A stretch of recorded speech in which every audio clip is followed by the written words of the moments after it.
ଆପଣଙ୍କ ପ୍ରିୟର ଦେବବ୍ରତ ଆପଣମାନଙ୍କୁ ସ୍ୱାଗତ ଆପଣଙ୍କ ପ୍ରିୟର ଡିପି ଏଣ୍ଟ୍ରାନ୍ସ ଚ୍ୟାନେଲକୁ ପିଲାମାନେ ଆଜି ଆମେ ଆଲୋଚନା କରିବା 2013 ମସିହାର ଫାର୍ଷ୍ଟ ସିଫ୍ଟରେ ପଡ଼ିଥିବା ସିଡିପିର 30ଟି ଇମ୍ପୋର୍ଟାଣ୍ଟ କ୍ଲାସ୍ ଯେଉଁଟାକି ଆପଣମାନଙ୍କର ଆସନ୍ତା 29 ତାରିଖରେ ଥିବା OTTର ପେପର 1 ପେପର 2 ପାଇଁ ଇମ୍ପୋର୍ଟାଣ୍ଟ ରହିବ ଏବଂ ଆସିଷ୍ଟାଣ୍ଟ ଟିଚର ପାଇଁ ମଧ୍ୟ ଗୁରୁତ୍ୱପୂର୍ଣ୍ଣ ପ୍ରଶ୍ନ ରହିବ ଏବଂ ଆଗାମୀ ମଧ୍ୟ ବିଡି ଏଣ୍ଟ୍ରାନ୍ସ ହେଉ OSST ହେଉ ମଧ୍ୟ CTET ହେଉ ସମସ୍ତ ଏଣ୍ଟ୍ରାନ୍ସ ପାଇଁ ମଧ୍ୟ ଗୁରୁତ୍ୱପୂର୍ଣ୍ଣ କ୍ଲାସ୍ ରହିବ। ତେବେ ଆପଣମାନେ ଲାଇକ୍ ସେୟାର ସବସ୍କ୍ରାଇବ୍ କରି ଅଲ୍ ନୋଟିଫିକେସନ୍କୁ ଅନ୍ କରିଦିଅନ୍ତୁ ଏଇଭଳି ନୂଆ ନୂଆ ଭିଡ଼ିଓ ଦେଖିବା ପାଇଁ ହେଲେ। ତ ଫାର୍ଷ୍ଟ କ୍ୱେଶ୍ଚନ୍ ପିଲାମାନେ ଦେଖିବା କ'ଣ ଦେଇଛି। ଆମ ରାଜ୍ୟର କେଉଁ ସଂସ୍ଥା ପ୍ରାଥମିକ ସ୍ତର ପାଇଁ ପାଠ୍ୟ ଖସଡ଼ା ପ୍ରସ୍ତୁତ କରିଥାଏ? ଆମ ଓଡ଼ିଶାର ପ୍ରାଥମିକ ଶିକ୍ଷା ପାଇଁ ପାଠ୍ୟକ୍ରମ ପାଇଁ ଏକ ପାଠ୍ୟପୁସ୍ତକ ପ୍ରସ୍ତୁତ କରିବା ଦାୟିତ୍ୱ ସମ୍ପୂର୍ଣ୍ଣ ଥାଏ କାହା ଉପରେ? TE ଆଣ୍ଡ SCERT ଉପରେ ଥାଏ, ସ୍କୁଲ ଆଣ୍ଡ ମାସ୍ ଏଜୁକେସନ୍ ଡିପାର୍ଟମେଣ୍ଟରେ ଥାଏ। କାରଣ NCTEଟା ଏ ଯେଉଁ NCERTଟା ଜାତୀୟ ସ୍ତରରେ କାମ କରେ ଓ ଯେଉଁ OSEPA ରହିଛି ବର୍ତ୍ତମାନ ସେଇଟା କେଉଁଠି କାର୍ଯ୍ୟ କରେ? ବର୍ତ୍ତମାନ କାମ କରୁଛି। ଆଉ NCTEଟା ଶିକ୍ଷକ ଶିକ୍ଷାର ମାନ ନିର୍ଦ୍ଧାରଣରେ କାମ କରିଥାଏ। କିନ୍ତୁ ଯେଉଁ ପ୍ରାଥମିକ ସ୍ତରର ପାଠ୍ୟକ୍ରମକୁ ପରିଚାଳନା କରିବାରେ ତା'ର ଖସଡ଼ା ପ୍ରସ୍ତୁତ କରିବା ପାଇଁ TE ଆଣ୍ଡ SCERTର ଗୁରୁତ୍ୱପୂର୍ଣ୍ଣ ଭୂମିକା ରହିଛି। ତ ସେକେଣ୍ଡ ପ୍ରଶ୍ନ ଦେଖିବା ପିଲାମାନେ କ'ଣ ଦେଇଛି। ନିମ୍ନଲିଖିତ ମଧ୍ୟରୁ କେଉଁଟି ଶିଶୁର ଶାରୀରିକ ଅଭିବୃଦ୍ଧିକୁ ସୂଚାଉଛି? ତ ଗୋଟେ ଶିଶୁର ଶାରୀରିକ ଅଭିବୃଦ୍ଧିଟା ଗୋଟେ ବା ଗ୍ରୋଥ୍ କହିଲେ ତା'ର ଓଜନ, ତା'ର ଉଚ୍ଚତା, ତା ଶାରୀରିକ ଆକାର ବଢ଼ିବାକୁ ବୁଝାଏ। ତ ଏହାକୁ ମାପନ କରାଯାଇପାରିବ। ତ ଏହାକୁ ଗୋଟେ ପରିମାଣାତ୍ମକ ବା ଗୋଟେ କ୍ୱାଣ୍ଟିଟେଟିଭ୍ ବୋଲି କୁହାଯାଇପାରିବ। ଗୁଣାତ୍ମକ କାହିଁ କୁହାଯିବନି ଏହାକୁ? ଏଇଟା ଗୋଟେ କ୍ୱାଲିଟେଟିଭ୍ ନୁହଁ, ବିକାଶ ଗୋଟେ କ୍ୱାଲିଟେଟିଭ୍। ଠିକ୍ ଅଛି ପିଲାମାନେ। ତ option B is the right answer. Next ଦେଖିବା ପିଲାମାନେ କ'ଣ ଦେଇଛି। ବ୍ୟକ୍ତି ନିଜର ଭୁଲରୁ ନିଜେ ହିଁ ଶିଖେ। ତ ପିଲାମାନେ ଏହା କେଉଁ ଶିକ୍ଷଣ ତତ୍ତ୍ୱ ଉପରେ ଆଧାରିତ ଅଟେ? ବାରମ୍ବାର ଚେଷ୍ଟା କରିବା ଫଳରେ ଶିକ୍ଷାର୍ଥୀ ନିଜ ଭୁଲକୁ ନିଜେ ଶିକ୍ଷା ଗ୍ରହଣ କରିପାରେ, ତାକୁ ସୁଧାରିପାରେ। ଏଇଟା ହେଉଛି କାହାର? ଥର୍ନଡାଇକଙ୍କର ଟ୍ରାଏଲ୍ ଆଣ୍ଡ ଏରର୍ ମେଥଡ଼, ଯେଉଁଟାକି ପ୍ରଚେଷ୍ଟା ବା ପ୍ରଯତ୍ନ ପ୍ରଚେଷ୍ଟାର ବା ଅପସନ୍ Cର is the right answer. Next ଦେଖିବା ପିଲାମାନେ କ'ଣ ଦେଇଛି। ନିମ୍ନଲିଖିତ ମଧ୍ୟରୁ କେଉଁ ତଥ୍ୟଟି ଠିକ୍ ନୁହେଁ? ତ ପିଲାମାନେ କେଉଁଟା ଠିକ୍ ନୁହେଁ? ଅଭିବୃଦ୍ଧି ଏକ ଜୈବିକ ପ୍ରକ୍ରିୟା, ବିକାଶ ଏକ ପରିମାଣାତ୍ମକ ପ୍ରକ୍ରିୟା, ଶିକ୍ଷା ଏକ ଲକ୍ଷ୍ୟାଭିମୁଖୀ ପ୍ରକ୍ରିୟା, ନା ଶିକ୍ଷଣ ଏକ ଆଚରଣଗତ ପରିବର୍ତ୍ତନ ପ୍ରକ୍ରିୟା? ଆକ୍ଚୁଆଲି ଯେଉଁ କହିଲା କି ଅଭିବୃଦ୍ଧି ଏକ ଜୈବିକ ପ୍ରକ୍ରିୟା କି ଶିକ୍ଷଣ ଆଚରଣ ପରିବର୍ତ୍ତନ, ଏ ତଥ୍ୟ ସବୁ ଠିକ୍। କିନ୍ତୁ ଯେଉଁ କହିଲା ବିକାଶ ଏକ ପରିମାଣାତ୍ମକ ପ୍ରକ୍ରିୟା, ଏ ଉକ୍ତିଟା ଭୁଲ। କାରଣ ବିକାଶ ଉଭୟ ପରିମାଣାତ୍ମକ ଆଉ ଗୁଣାତ୍ମକ ପ୍ରକ୍ରିୟା ଅଟେ। ଖାଲି ପରିମାଣାତ୍ମକ କହିଲେ କେବଳ ଶାରୀରିକ ବୃଦ୍ଧିକି ବୁଝାଏ, ବିକାଶକୁ ନୁହେଁ। ତ option B is the right answer. Next ଦେଖିବା ପିଲାମାନେ କ'ଣ ଦେଇଛି। ତାପରେ ଲାଇକ୍ ସେୟାର ସବସ୍କ୍ରାଇବ୍ କରିଦିଅନ୍ତୁ ପିଲାମାନେ। ଆମେ assistant teacher unit wise class ମଧ୍ୟ କରିଦେଇଛୁ। ଯେଉଁମାନେ ଚାହିଁବେ ତା'ର ପ୍ଲେଲିଷ୍ଟରେ ମଧ୍ୟ ଆଭେଲେବୁଲ୍ ଅଛି। ତ ଆସନ୍ତା খুব কম মাস ভিতরে আসিষ্টাଣ୍ଟ ଟିଚର ନୋଟିଫିକେସନ୍ ଆପଣ ଦେଖିବାକୁ ପାଇବେ। ତ 5 নম্বর ପ୍ରଶ୍ନ ଦେଖନ୍ତୁ କ'ଣ ଦେଇଛି। ବହୁ ବିକଳ୍ପ ପ୍ରଶ୍ନ କ୍ଷେତ୍ରରେ ନିମ୍ନଲିଖିତ ମଧ୍ୟରୁ କେଉଁ ତଥ୍ୟଟି ଠିକ୍ ନୁହେଁ? ତ ଅନଭିଜ୍ଞ ଶିକ୍ଷକ ମଧ୍ୟରେ ସହଜରେ ପ୍ରଶ୍ନ ପ୍ରସ୍ତୁତ କରିପାରନ୍ତି, ସମସ୍ତ ବିକଳ୍ପ ଉତ୍ତର ସମ୍ଭାବନା ମନେ ରଖନ୍ତି, ନା କମ୍ପ୍ୟୁଟର ମାଧ୍ୟମରେ ନିର୍ଭୁଲ ଏବଂ ଦ୍ରୁତ ମୂଲ୍ୟାୟନ ହୋଇପାରିବ, ନା ବିକଳ୍ପମାନଙ୍କ ମଧ୍ୟରୁ ଗୋଟିଏ ଠିକ୍ ଉତ୍ତର ଅଟେ? ତ ପିଲାମାନେ ଯେତେବେଳେ MCQ ଗୋଟେ ପ୍ରଶ୍ନ ତିଆରି କରିବା ପାଇଁ ଗୋଟେ ଭଲ ଅଭିଜ୍ଞତା ଆଉ ଦକ୍ଷତା ଆବଶ୍ୟକତା ରହିଛି। ତ ଗୋଟେ ଭୁଲ ବିକଳ୍ପ ଗୁଡ଼ିକ ସଠିକ୍ ଭାବେ ରଖିବା ଜଣେ ଅନଭିଜ୍ଞ ଶିକ୍ଷକଙ୍କ ପାଇଁ କଷ୍ଟକର ଅଟେ। ତ option A is the right answer. କାରଣ ଯେଉଁ MCQ କେବଳ ଗୋଟେ ସଠିକ୍ ଉତ୍ତର ଥାଏ, କମ୍ପ୍ୟୁଟରରେ ଶୀଘ୍ର ମୂଲ୍ୟାୟନ ହୋଇପାରେ, ଏଗୁଡ଼ା ସବୁ ଠିକ୍ ରହିଛି ପିଲାମାନେ। ଠିକ୍ ଅଛି, option A is the right answer. ଦେଖିବା 6 নম্বর ପ୍ରଶ୍ନ ପିଲାମାନେ କ'ଣ ଦେଇଛି। ଶିକ୍ଷାର୍ଥୀମାନଙ୍କର ଶୈକ୍ଷିକ ଦୋଷ ଦୁର୍ବଳତା ପାଇଁ କେଉଁ ପ୍ରକାର ମୂଲ୍ୟାୟନ ଦ୍ୱାରା ନିରୂପଣ କରାଯାଇଥାଏ? ଯେତେବେଳେ ପିଲାଟି କୌଣସି ବିଷୟରେ ଦୁର୍ବଳ ଅଛି ନା ନାହିଁ ବା କାହିଁକି ବୁଝିପାରୁନି ତା ଜାଣିବା ପାଇଁ ପିଲାମାନେ ଡାଇଗ୍ନୋଷ୍ଟିକ୍ ଇଭାଲୁଏସନ୍ କରାଯାଏ, ଗୋଟେ ନୈଦାନାତ୍ମକ ପରୀକ୍ଷଣ କରାଯାଇଥାଏ। ଠିକ୍ ଅଛି ପିଲାମାନେ। ତ option D is the right answer. କାରଣ ବ୍ୟବସ୍ଥାପନ ପ୍ଲେସମେଣ୍ଟଟା କେତେବେଳେ ହୁଏ? ଗୋଟେ ପ୍ରବେଶ ପରୀକ୍ଷା ପାଇଁ, ଗୋଟେ ସମାପ୍ତି ସୂଚକ ପରୀକ୍ଷା କେତେବେଳେ କରାଯାଏ? ଗୋଟେ ସମିଟିଭ୍ ବା ବର୍ଷ ଶେଷରେ କରାଯାଇଥାଏ। ଠିକ୍ ଅଛି ପିଲାମାନେ। Option D is the right answer. ଜଣେ ଛାତ୍ରର ପ୍ରକୃତ ବୟସ 7 ବର୍ଷ ଏବଂ ମାନସିକ ବୟସ 7 ବର୍ଷ। ହେଲେ ଛାତ୍ରଟି ନିମ୍ନଲିଖିତ ମଧ୍ୟରୁ କେଉଁ ଶ୍ରେଣୀ ଅନ୍ତର୍ଗତ ହେବ? ଯେତେବେଳେ ଗୋଟେ ପିଲାର ଯେଉଁ ବିନେଟ୍ ଫର୍ମୁଲା ଦେଇଥିଲେ IQ ଇକ୍ୱାଲ୍ ଟୁ କ'ଣ MA/CA × 100 IQ ଫର୍ମୁଲା ଏଇଟା ଠିକ୍ ଅଛି। ତ ଏଠି MA କହିଲେ କେଉଁଟା ତା ପ୍ରକୃତ ବୟସ କେତେ ଦେଇଛି ପିଲାମାନେ 107 ଦେଇଛି। ତାର ମାନସିକ ବୟସ କେତେ ଦେଇଛି 7 ଦେଇଛି ଇଣ୍ଟୁ 100 ତ ଇ କଟିଗଲା 100। ଯେତେବେଳେ ଗୋଟେ ପିଲାର ମାନସିକ ବୟସଟା 90ରୁ 100 ମଧ୍ୟରେ IQଟା ରହିବ ସେ ଗୋଟେ ସାଧାରଣ ବୃଦ୍ଧି ସମ୍ପନ୍ନ ପିଲା ବୋଲି ବୁଝାଏ। Option B is the right answer. ତ ନେକ୍ସଟ ଦେଖିବା ପିଲାମାନେ କ'ଣ ଦେଇଛି ସୂକ୍ଷ୍ମ ତନ୍ତୁଚାଳନା ଦୃଷ୍ଟିକୋଣରୁ କେଉଁଟି ଅନ୍ୟ ତିନୋଟି ଠାରୁ ଭିନ୍ନ ଅଟେ? ତ ପିଲାମାନେ ଯେଉଁ ଫାଇନ୍ ମଟର ସ୍କିଲ୍ ଦୁଇ ପ୍ରକାର ସ୍କିଲ୍ ଅଛି ଗୋଟେ ଗ୍ରସ୍ ମଟର ସ୍କିଲ୍ ଆଉ ଗୋଟେ ଫାଇନ୍ ମଟର ସ୍କିଲ୍। ତ ପିଲାମାନେ ଯେଉଁ ଫାଇନ୍ ମଟର ସ୍କିଲ୍ ରହିଲା ତ ୟା ଭିତରୁ କେଉଁଟା ଭିନ୍ନ ବିନ୍ଦୁ ସଂଯୋଗୀକରଣ ସୂତ ଲିଖନ ହସ୍ତାକ୍ଷର ଲିଖନ ନା ଫଳ ପନିପରିବା ପୃଥକୀକରଣ? ଫଳ ପନିପରିବା ପୃଥକୀକରଣ ହେବ କାରଣ ତ ଲେଖିବା ବିନ୍ଦୁ ଯୋଗ କରିବା ପାଇଁ ହାତ ବା ଆଙ୍ଗୁଠିର ମାଂସପେଶୀର ସୂକ୍ଷ୍ମ ନିୟନ୍ତ୍ରଣ ଦରକାର କିନ୍ତୁ ଫଳ ପୃଥକ କରିବାଟା ଏକ ସାଧାରଣ ବର୍ଗୀକରଣ କାମ ଯେଉଁଥିରେ ସୂକ୍ଷ୍ମ ମାଂସପେଶୀର ଚଳିବା ଖୁବ୍ କମ୍ ଗୁରୁତ୍ୱ ଥାଏ। ତ option D is the right answer. Next ପିଲା କ'ଣ ଦେଇଛି ପ୍ରାକ୍ ପ୍ରାଥମିକ ଶିକ୍ଷା କ୍ଷେତ୍ରରେ ଏକ ସମୟରେ ଅକ୍ଷର ଲେଖିବା ଏବଂ ବଡ଼ ପାଟିରେ ପଢ଼ିବା ଉପରେ ଗୁରୁତ୍ୱ ଦିଆଯାଇଥାଏ। ଏହା କେଉଁ ଶିକ୍ଷଣ ତତ୍ତ୍ୱ ଉପରେ ଆଧାରିତ ଅଟେ? କାହା ଉପରେ ଆଧାରିତ ଏଇଟା କଣ୍ଡିସନିଂ। ତ ଅନୁବନ୍ଧନ କହିଥିଲା କିଏ ପାଭଲଭ୍ କହିଥିଲେ ଯେଉଁ ବାରମ୍ବାର ଅଭ୍ୟାସ ଏବଂ ସମ୍ପର୍କ ସ୍ଥାପନ ଦ୍ୱାରା ଶିଶୁଟିର ଅକ୍ଷର ଚିହ୍ନିବା ଏବଂ ପଢ଼ିବା ଶିଖିଥାଏ। ତ ଠିକ୍ ଅଛି ପିଲାମାନେ ତ ଯେଉଁ ପିଲାମାନେ କହିଲା ଏଠାରେ କୌଣସି ଅନ୍ୟାନ୍ୟ ଯେଉଁ ସମସ୍ୟା ସମାଧାନ ବା ଅନ୍ତର୍ଦୃଷ୍ଟିର ପ୍ରୟୋଗ ହେଉନାହିଁ ତ ଏଇଟା ଗୋଟେ ଅଭ୍ୟାସ ହେଉଛି ତ ଏଇଟା ଗୋଟେ ଅନୁବନ୍ଧନର ଉଦାହରଣ ଅଟେ। Option B is the right answer. Next ଦେଖିବା ପିଲାମାନେ କ'ଣ ଦେଇଛି ପ୍ରଶ୍ନପତ୍ର ନକ୍ସା ପ୍ରସ୍ତୁତି ସମୟରେ ନିମ୍ନୋକ୍ତ ମଧ୍ୟରୁ କାହାକୁ ବିଚାରକୁ ନିଆଯାଇଥାଏ? ଯେତେବେଳେ ବ୍ଲୁ ପ୍ରିଣ୍ଟ ଗୋଟେ ଶିକ୍ଷକ ପ୍ରସ୍ତୁତ କରନ୍ତି ତ ସେ ଶିକ୍ଷାଦାନ ସମୟରେ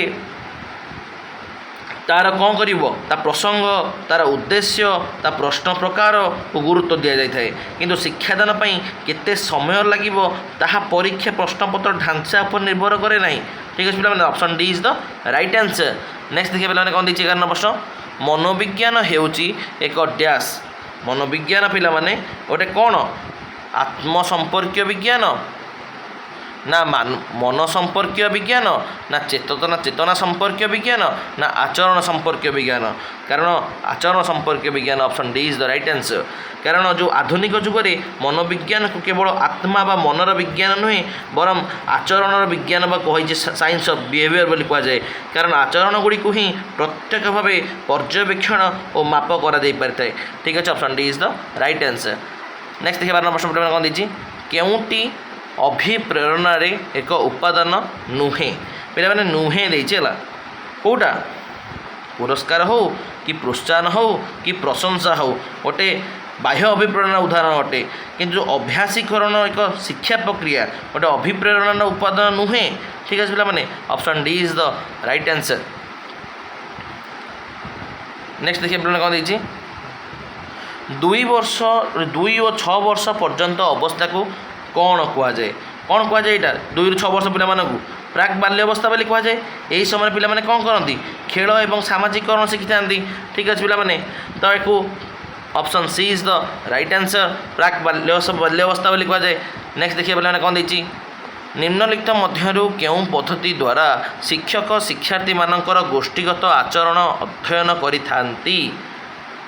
ତ ପିଲାମାନେ ଜଣେ ଶିକ୍ଷକ ପିଲାମାନଙ୍କୁ ଯେଉଁ ସମୂହରେ ଖେଳିବା ବା କାର୍ଯ୍ୟ କରିବାରେ ଲକ୍ଷ୍ୟ କରନ୍ତି ତ ସେମାନଙ୍କର ଗୋଷ୍ଠୀଗତ ଆଚରଣ ବିଷୟରେ ସିଏ ଜାଣିପାରନ୍ତି। ଏ ଲକ୍ଷ୍ୟ କରିବାଟା ହେଉଛି କ'ଣ ତାର ପର୍ଯ୍ୟବେକ୍ଷଣ। Option D is the right answer. Next ଦେଖିବା ପିଲାମାନେ କ'ଣ ଦେଇଛି କେଉଁଟି ଆବେଗକୁ ସୂଚାଏ ନାହିଁ? ପିଲାମାନେ କେଉଁଟି ଆବେଗକୁ ସୂଚାଏ ନାହିଁ?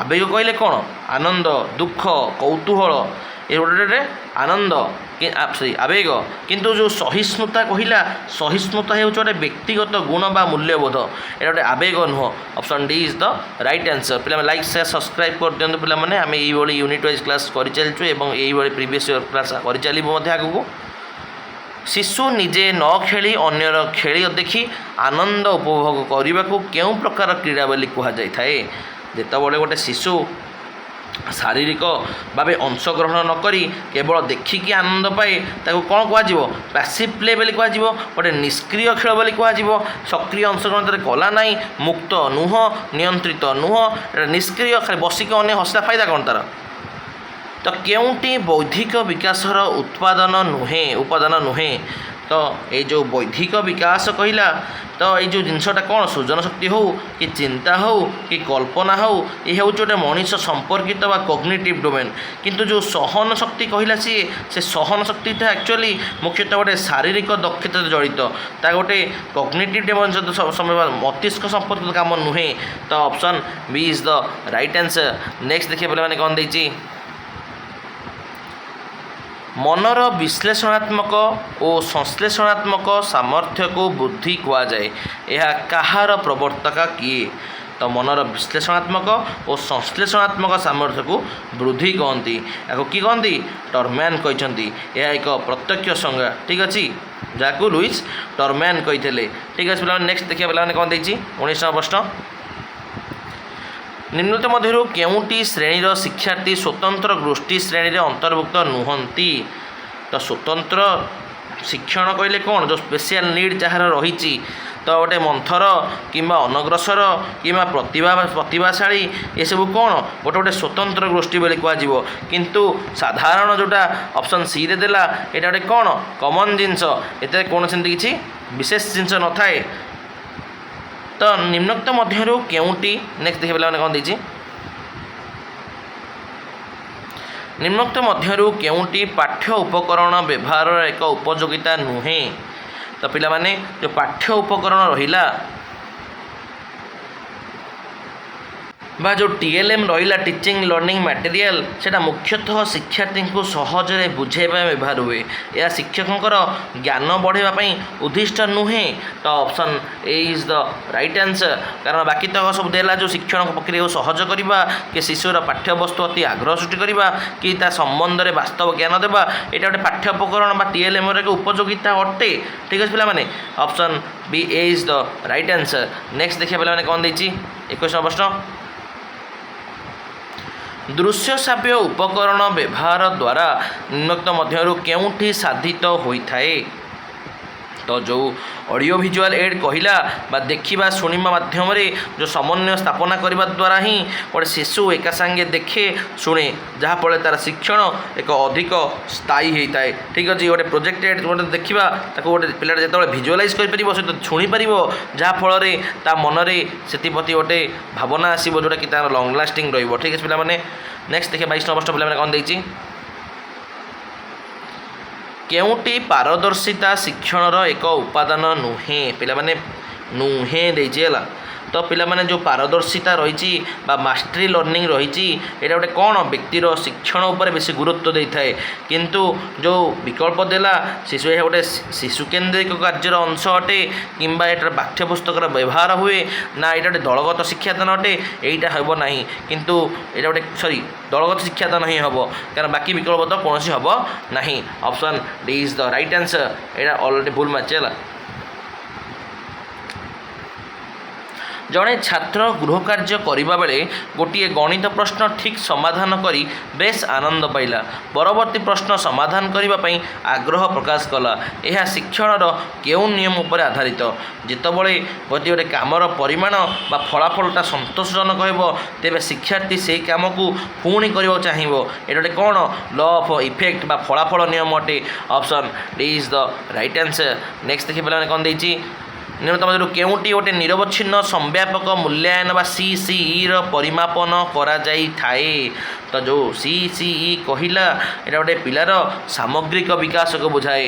କାରଣ ଏଇ ଯେଉଁ ସାମଗ୍ରିକ ବିକାଶ ହେଉଛି ପିଲାଟାର ପାଠପଢ଼ା ସହିତ ତା'ର ଚରିତ୍ର, ତା'ର ସୃଜନଶୀଳତା, ତା'ର ଶାରୀରିକ ବିକାଶର ଏକ ମାପକ ଅଟେ। ତ option A is the right answer. Next ଦେଖିବେ ପିଲାମାନେ କ'ଣ ଦେଇଛି, ଜଣେ ଶିକ୍ଷାର୍ଥୀର ବର୍ତ୍ତମାନ ଶୈକ୍ଷିକ ସଫଳତାରୁ ଭବିଷ୍ୟତରେ ତା'ର ବିଭିନ୍ନ କ୍ଷେତ୍ରରେ ଦକ୍ଷତା ଓ ସଫଳତା ଆକଳନ କରିବା ନିମନ୍ତେ କେଉଁ ପରୀକ୍ଷଣ କରାଯାଇଥାଏ? ଗୋଟେ ଶିଶୁ ତାର ବର୍ତ୍ତମାନର ଯେଉଁ ଶୈକ୍ଷିକତା ଷ୍ଟାଇଲ୍, ବର୍ତ୍ତମାନ ଭବିଷ୍ୟତର କେତେ କାମ କରିବ, କ'ଣ ଭଲ କରିବ, ଏଇଟା ତା'ର ଗୋଟେ ଆପ୍ଟିଚ୍ୟୁଡ୍ ଟେଷ୍ଟକୁ ଜଣାପଡ଼ିବ, ଏଇଟା ଗୋଟେ ଅଭିଯୋଗ୍ୟତା ପରୀକ୍ଷଣ ଜଣାପଡ଼ିବ। ତ option A is the right answer. Next ଦେଖିବା ପିଲାମାନେ, ଲାଇକ୍ ସେ ସବସ୍କ୍ରାଇବ୍ କରିଦିଅନ୍ତୁ ପିଲାମାନେ। ନିମ୍ନତମ ମଧ୍ୟରୁ କେଉଁଟି ଏକ ମାତ୍ରାସୂଚକ ପାଠ୍ୟ ଉପକରଣ ଅଟେ? ତ ପିଲାମାନେ ଯେଉଁ ମାତ୍ରାସୂଚକ ବା ଯେଉଁ 3 डायमेंशनल रहिला बा 3D रहिला, तो 3D मॉडल गोटे मॉडल, तो ये गोटे प्रतिरूप, तो यहाँ क्या उदाहरण अटे? गोटे प्रतिरूपर उदाहरण अटे। कारण जो मॉडल बा प्रतिरूप तार लंब, ओसार, उच्चता थाए। अन्यपटे जो पहला कलापटा हो कि प्रदर्शनी बोर्ड हो कि स्थिर छवि हो, यहाँ 2D अटे, यहाँ गोटे 3D उदाहरण नुहे। तो option D is the right answer. Next पे कौन देती, प्राथमिक विद्यालयर शिक्षार्थी माने मुख्यतः निम्नलिखित मध्यरु केउंटी उपाय द्वारा अभिज्ञता अर्जन करिथांती? जेतबळे गोटे शिशु निज आखिरे वास्तव जिनस को देखिबो बा छुईबो, सेतुरु ही भलसे देखि पारिबो। तो रियल लाइफ ऑब्जर्वेशन द्वारा ही बा वास्तव पर्यवेक्षण द्वारा ही गोटे शिशु गोटे भल ज्ञान अर्जन करि पारिबो। तो option A is the right answer. Next देखिए पिला माने 28 वर्ष पिला माने कोन देछि, निम्नलिखित मध्यरु केउंटी कार्य पद्धति भित्तिक शिक्षण एक उपादान नुहे? तो पिला माने जो कार्य पद्धति भित्तिक बा एक्टिविटी बेस्ड लर्निंग कहिला, एटा गोटे कौन? एटा गोटे शिशु केन्द्रिक पद्धति अटे। एथिरे गोटे शिक्षार्थी बा पिला माने निजे कार्य करी सक्रिय हंती। शिक्षक एठारे केवल गोटे सुविधाता बा फैसिलिटेटर भाव काम करती, से निजे खूब सक्रिय होई भाषण दियंती नहीं। किंतु जो यही पद्धति अन्य गोटे जो कौन कहला, यही पद्धति शिक्षण आनंददायी हेबो, अर्थबोधक हेबो बा शिक्षण स्थायी मध्य हेबो, किंतु शिक्षक खूब सक्रिय हेबे नहीं। तो option C is the right answer. Next देखिए पिला माने कौन देछि, 29 नंबर प्रश्न, निम्नलिखित मध्यरु केउंटी बहुश्रेणीय शिक्षादान व्यवस्थार एक वैशिष्ट्य नुहे? तो पिला माने जो बहुश्रेणीय शिक्षादान कहिला बा मल्टीग्रेड टीचिंग सी कहिला, मल्टीग्रेड टीचिंग कहिले कौन? जेतबळे गोटे जड़े शिक्षक एका संगे एकाधिक श्रेणीर पिला मानकु गोटे कोठरी बसई पाठ पढ़ेबे बा बुझेबे। एतिर गोटे शिक्षक गोटे श्रेणीर शेष करी अन्य गोटे श्रेणी की जाती, बरम एक समय समस्त परिचालना करती। ठीक अच्छे पिला माने गोटे एट ए टाइम गोटे क्लास रे आउट क्लास जीवेनि। ठीक अच्छे, तो शिक्षकों क्रमान्वय गोटे पर गोटे श्रेणी में शिक्षादान करती। तो option C is the right answer. Next देखिए पे लास्ट प्रश्न कौन देती, केउंटी सृजनात्मक चिंतनर एक उपादान नुहे? तो पिला माने जो सृजनात्मक चिंतन रहिला बा क्रिएटिव थिंकिंग रहिला, एटा सब बळे कौन होता है? केन्द्रापसरे होता है, डाइभरजेंट होता है, जो थे गोटे व्यक्ति गोटे समस्यार अनेक नूतन समस्या बाहर करें। तो यहाँ गोटे कौन कि चिंताधारा, यहाँ गोटे केन्द्रापसारी चिंताधारा अटे बा केन्द्रापमुखी सॉरी केन्द्रापसारी नहीं केन्द्रापमुखी चिंताधारा अटे बा क्रिएटिव थिंकिंग उदाहरण अटे। कारण जो केन्द्रापमुखी चिंताधारा रही है गोटे निर्दिष्ट उत्तर में ध्यान दियंती, जहाँ गोटे सृजनशीलता सूचाए ना। तो बाकी तो जो देला नमनीयता हो बा केन्द्रापसारी चिंतन हो बा नूतनत्व हो, ये सब गोटे कौन सृजनशीलतार मुख्य उपादान अटे। ठीक अच्छे पिला माने यहाँ गोटे सृजनशील चिंतन उदाहरण नुह। तो option B is the right answer. तो पिला माने आशा करे आपण मानक यहाँ भल लगी, आपड़ चाहिए यार पार्ट 2 पार्ट 3 नहीं आसबि। तो आपण मैंने कमेंट बॉक्स में आप जन दिंतु। एति रही, जय जगन्नाथ, जय माँ मंगला। लाइक शेयर सब्सक्राइब पिला माने कर दिंतु, आप नोटिफिकेशन मिस करदेवे।